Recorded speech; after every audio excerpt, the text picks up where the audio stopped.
Hi guys, I'm back with another FIFA mobile video.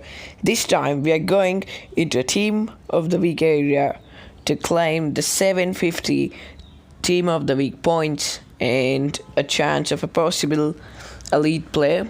But first, definitely we need to collect the daily rewards, complete them. We have to be fast enough because we have to reach till there to the epic stage.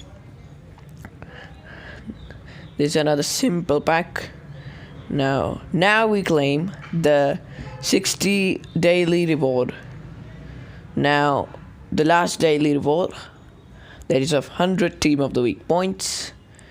Any elite? No.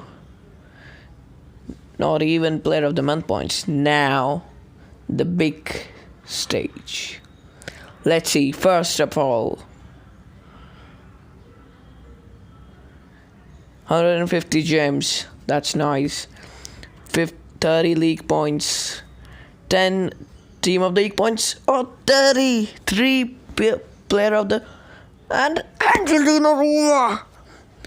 No way. 88, oh what a player. +3 on position. That was nice.